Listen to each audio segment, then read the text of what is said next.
नमस्कार मित्रों, आगामी 14 मई को रात्रि 11:40 के आसपास देवगुरु बृहस्पति जो है वो राशि परिवर्तन करने वाले हैं और वो वृषभ राशि जो शुक्र की राशि होती है उससे निकलकर बुध की राशि मिथुन में प्रवेश करेंगे।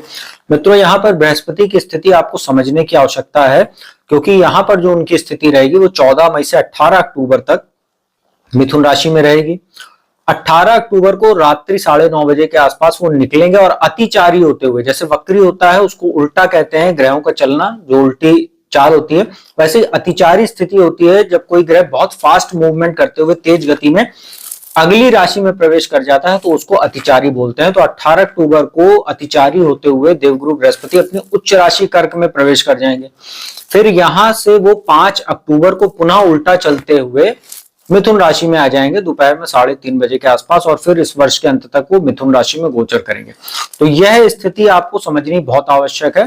14 मई से 18 अक्टूबर तक मिथुन राशि में, 18 अक्टूबर से 5 दिसंबर तक कर्क राशि में जो उच्च राशि उनकी, फिर 5 दिसंबर से वापस उल्टा चलते हुए मिथुन राशि में।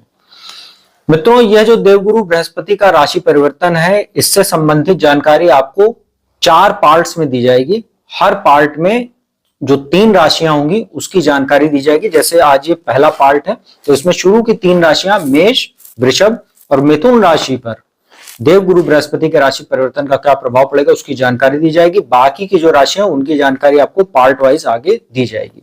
और कुंभ राशि वालों के लिए एक सेपरेट वीडियो बना दी, तो आप लोग कुंभ राशि के जो जातक हैं वो अपनी वीडियो जाकर देख सकते हैं मेरे वीडियो सेक्शन में।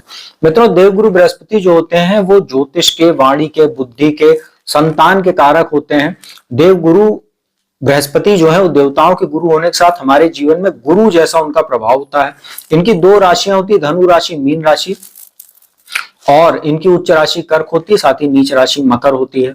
यह जो सम राशियां होती हैं, 2 जैसे जो नंबर 2 की राशि है, 4, 6, 8, 10 और 12, इसमें ये 0 से लेकर और 6 डिग्री तक मृत अवस्था में होते हैं। वहीं जब इनकी जो विषम राशि होती है, जो 1 नंबर की राशि है, 3 नंबर की राशि, जैसे 3 नंबर की राशि मिथुन है, तो इसमें वो 0 से लेकर और 6 डिग्री तक उल्टा हो जाते हैं, बाल अवस्था में हो जाते हैं। तो ये जो स्थितियां हैं ये आपको अपनी कुंडली में भी देखनी चाहिए कि आपकी कुंडली में किस डिग्री में, कितने डिग्री में देवगुरु बृहस्पति और किस राशि में बैठे हुए हैं, ये भी आपको देखना चाहिए, सम राशि में है कि विषम में है। तो मित्रों, चलिए अब आपको जानकारी देते हैं कि मेष राशि के जातकों पर देवगुरु बृहस्पति के राशि परिवर्तन का क्या प्रभाव पड़ेगा। मेष राशि के लिए जो देवगुरु बृहस्पति होते हैं वो भाग्य स्थान के स्वामी होते हैं, 9वें भाव के, और 12वें भाव के स्वामी होते हैं, खर्च के, जो कोर्ट कचहरी लीगल मामलों का भाव होता है। मित्रों, देवगुरु बृहस्पति आपके 3रे भाव में गोचर करेंगे। 3रे भाव में बहुत कारक तो नहीं होते, लेकिन अच्छी स्थिति क्या है कि इनकी जो दृष्टि है, 7वीं दृष्टि, वो भाग्य स्थान पर ही पड़ेगी, अपनी राशि धनु राशि पर। इनके पास 3 दृष्टि होती है, 5वीं, 7वीं, 9वीं। 5वीं दृष्टि आपके 7वें भाव पर पड़ेगी, तुला राशि पर। 9वें भाव पर 7वीं दृष्टि जो भाग्य स्थान है धनु राशि पर, और लाभ भाव पर जहां कुंभ राशि बनती है वहां पर 9वीं दृष्टि रहेगी। तो 3रा भाव कारक तो नहीं होता इनका बहुत ज्यादा, लेकिन यहाँ पर वो बैठेंगे, ये पराक्रम, पुरुषार्थ, आत्मविश्वास का भाव होता है, छोटे भाई बहनों, मित्रों, पड़ोसियों का भाव होता है, यात्राओं का भी भाव होता है। और वहां से बैठ के जब भाग्य स्थान को देखेंगे तो धार्मिक यात्राएं आपको करने का अवसर मिलेगा। साथ ही उच्च शिक्षा के लिए, विदेश जाने वाले छात्रों के लिए बहुत उत्तम और बेहतरीन समय। अपने छोटे भाई बहनों को आपको गाइड करना होगा इस गोचर के दौरान कि वो कहीं ना कहीं अच्छे आचरण की ओर रहें। तो जितना अच्छा आपका उनके प्रति जो रिश्ता रहेगा उससे आपको भी उनकी ओर से सम्मान प्राप्त होगा, तो ये बहुत अच्छा आपके लिए। मित्रों की संगति को भी आपको लेकर बहुत ध्यान रखना होगा, किसी प्रकार की कुसंगति से आप दूर रहेंगे तो आपके लिए भी बेहतर रहेगा और समय का अच्छा सदुपयोग कर पाएंगे आप। आत्मविश्वास आपका बढ़ेगा, इसमें कोई दो राय नहीं। 7वें भाव पर दृष्टि जो रहेगी ये बिजनेस को बढ़ाने के लिए, या बिजनेस को जैसे अगर आप विदेश वगैरह में या किसी अदर स्टेट्स वगैरह में अगर ब्रांच वगैरह खोलना चाह रहे हैं या बिजनेस को बढ़ाना चाह रहे हो, उसमें बृहस्पति आपको मदद करेगा। वैवाहिक जीवन में आ रही समस्याओं को बृहस्पति दूर करेंगे। साथ ही आप विवाहित लोगों के रिश्ते वगैरह भी तय कराने का काम करेंगे। और शादी वगैरह आपकी अगर इस गोचर के दौरान होती है तो भाग्योदय भी आपका होगा शादी के बाद, ये भी एक बहुत अच्छी बात है क्योंकि भाग्य स्थान पर दृष्टि है, वैवाहिक जीवन पर भी दृष्टि है और लाभ पर भी दृष्टि, मतलब विवाह तय होता है और अगर इसी गोचर के दौरान विवाह हो जाता है तो आपके भाग्य के रास्ते खुलेंगे और वैवाहिक जीवन से आपको लाभ हो सकता है। साथ ही बहुत से ऐसे लोग भी आपने देखा होगा जो जैसे महिला या पुरुष एज अ बिजनेस पार्टनर भी काम करते हैं। अगर वो लोग अगर आपस में इस बिजनेस पार्टनरशिप को रिश्ते में बदलते हैं जैसे वैवाहिक जीवन में, उनके लिए तो और भी ज्यादा सर्वोत्तम हो जाती है ये स्थिति। तो जो स्थिति देखी जाए मेष राशि वालों के लिए, आपके ऊपर 7.5 शुरू हो चुके हैं, 29 मार्च को ही शुरू हो गई है। और यहाँ पर आपके लिए जो बृहस्पति का गोचर चलेगा, अब यहाँ से बृहस्पति का गोचर आपके लिए बहुत फायदेमंद रहने वाला है, क्योंकि 18 अक्टूबर को आपके चतुर्थ भाव में आ जाएंगे, उच्च राशि में विराजमान हो जाएंगे, वहां से स्थितियां और अच्छी आपके लिए हो जाएंगी। तो 7.5 का एक तरफ जो डाउनफॉल आपके लिए थोड़ा सा चलेगा, वहां से बृहस्पति आपको उठाने का काम करेंगे, थोड़ा सा आपके लिए बेटर ये समय लेकर आने वाले। तो अच्छा है आपके लिए। अभी अंत में उपाय बताऊंगा, उसको कीजिएगा तो और भी बेहतर रहेगा। वृषभ राशि की बात करते हैं मित्रों, वृषभ राशि के लिए जो बृहस्पति की स्थिति होती है वो आपके लिए लाभ स्थान के स्वामी बनते हैं, साथ ही अष्टम भाव के स्वामी बनते हैं।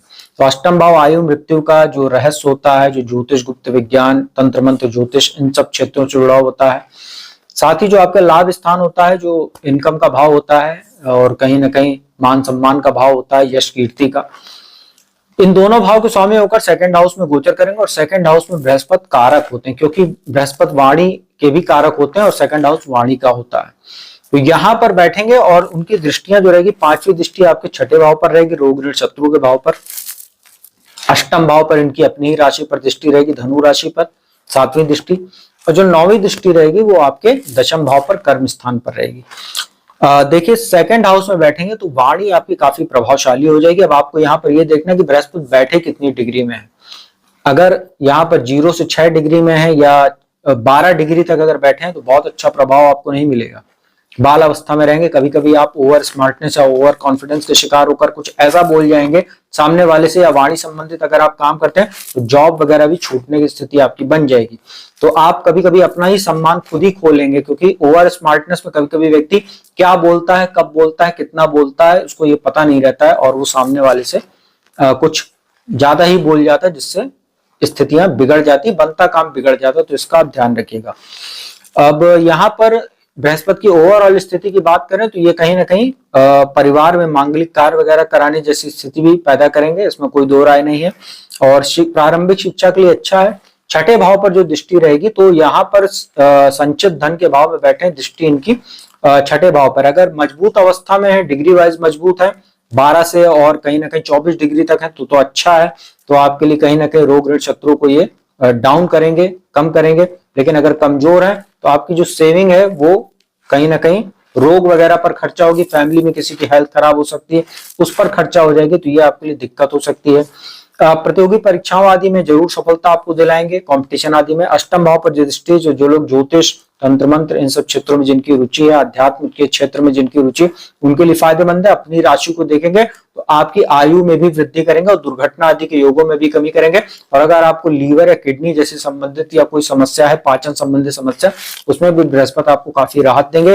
दशम भाव पर दृष्टि आपको कर्म क्षेत्र में कहीं ना कहीं अच्छी अच्छी उपलब्धियां दिलाएंगे और कहीं ना कहीं ये आपको धन संबंधित फायदा भी करेंगे, क्योंकि धन भाव में बैठकर और एक तो लाभेश होकर धन भाव में बैठे और वापस 9वीं दृष्टि से दशम भाव को देख रहे हैं। तो आपका मन चाहे स्थानांतरण वगैरह होना, पद प्रतिष्ठा में वृद्धि होना, उच्चाधिकारियों से लाभ होना, मान सम्मान प्राप्त होना बहुत अच्छा आपके लिए रहेगा। जो लोग शिक्षा के क्षेत्र से, धर्म कर्म के क्षेत्र से, या अगर आप शिक्षण संस्थान वगैरह चलाते हैं, लॉ की फील्ड से जुड़े हुए हैं, ऐसे लोगों के लिए बहुत उत्तम समय रहेगा और आपके कार्य क्षेत्र में बहुत सम्मान आपको मिलेगा और बहुत ज्यादा आपको उपलब्धियां इस गोचर के दौरान देखने को मिलेगी। तो वृषभ राशि के जो जातक हैं उनके लिए भी गोचर बहुत उत्तम कह सकते हैं। बस स्थिति आपकी कुंडली में देखनी पड़ेगी कि बृहस्पति की स्थिति क्या बन रही है।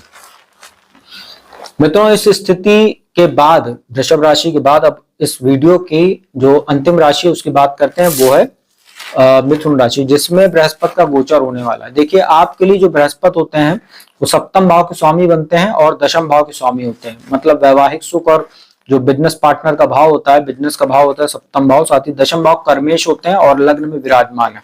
देखिए यहाँ पर 2 केंद्र के स्वामी होकर लग्न में है तो केंद्राधिपति दोष भी लगता है, लेकिन केंद्र में बैठ जाए कोई ग्रह फर्स्ट हाउस में लग्न में तो उसका दोष समाप्त हो जाता है। तो ये एक अच्छी बात है आपके लिए।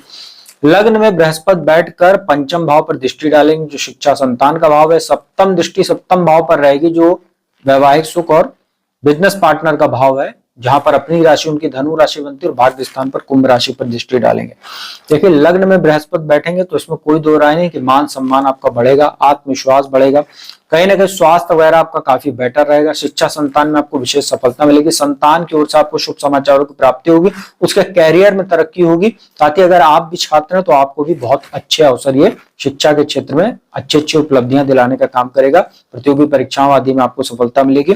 सप्तम भाव पर दृष्टि रहेगी, सप्तमेश होकर लग्न में है तो ऐसा व्यक्ति काफी अच्छा टेक्निकल जानकार होता है बिजनेस को लेकर, तो बिजनेस माइंडेड होता है। अगर आप लोग कोई शिक्षण संस्थान वगैरह चलाते हैं, जैसे कोचिंग सेंटर चलाते हैं, कोई यूनिवर्सिटी कॉलेज रन करते हैं, या कोई ट्रस्टी वगैरह आप हैं, तो आपके लिए बहुत अच्छा है। कोई लॉ फर्म वगैरह आप जुड़े हुए या चलाते हैं, बहुत अच्छा आपके लिए। व्यापार में आपको अच्छे अवसर देगा, बिजनेस को बढ़ाने में फायदा करेगा।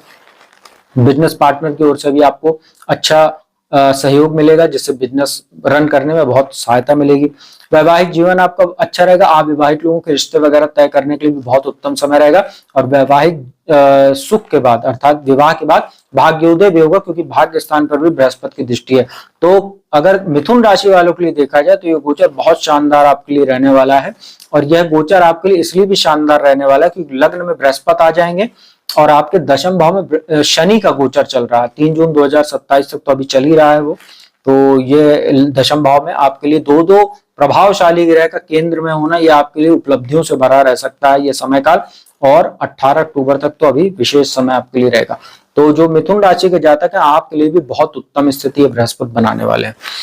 तो मित्रों यह था मेष वृषभ मिथुन पर बृहस्पति के राशि परिवर्तन का क्या प्रभाव पड़ेगा। उपाय की बात कर लेते हैं। देखिए बृहस्पति के लिए सबसे अच्छा उपाय कि जितना आप लोग सतोगुणी रहेंगे, जितना सात्विक रहेंगे उतना अच्छा रहेगा। अपने विचारों में शुद्धता लाइए और अनर्गल चीजें, अननेसेसरी चीजों से दूर रहिए, कुसंगति से दूर रहिए। हर बृहस्पतिवार को केले के वृक्ष के जड़ में, जो वृक्ष होता है उसका जड़ होती है, उसमें जल अर्पित कीजिए। भगवान श्री हरि विष्णु जी की पूजा उपासना कीजिए, विष्णु सहस्त्र नाम का पाठ कीजिए, पीले वस्त्रों को धारण कीजिए बृहस्पतिवार को। और बृहस्पतिवार को आप जो है पीली वस्तुओं का दान कर सकते हैं, जैसे पीला वस्त्र, पीला फल, या अगर आप जो है और भी कुछ जैसे पीतल वगैरह के बर्तन भी दान कर सकते हैं किसी जरूरतमंद को, तो अच्छा रहेगा। स्वर्ण वगैरह तो संभव नहीं है आज के समय में, काफी महंगा है, लेकिन अगर आप सक्षम है बहुत छोटा मोटा आप कोई आभूषण दान कर सकते हैं मंदिर वगैरह में, तो भी बहुत अच्छा रहेगा आपके लिए। तो उम्मीद करता हूँ वीडियो आपको अच्छी लगी होगी। वीडियो अच्छी लगी तो उसको लाइक कमेंट शेयर कीजिए। कुंडली विश्लेषण के लिए नंबर डिस्क्रिप्शन स्क्रीन पर उपलब्ध रहता है, उस पर संपर्क कीजिए, अपॉइंटमेंट लीजिए। कुंडली विश्लेषण का लाभ देश दुनिया के किसी भी कोने से प्राप्त कीजिए। अब मैं अपने वाणी को विराम देता हूँ। अगली वीडियो में आपको कर्क, सिंह और कन्या राशि के लिए कैसा रहेगा बृहस्पति का राशि परिवर्तन, उसकी वीडियो लेकर हाजिर हूंगा। तब तक के लिए ओम नमः शिवाय।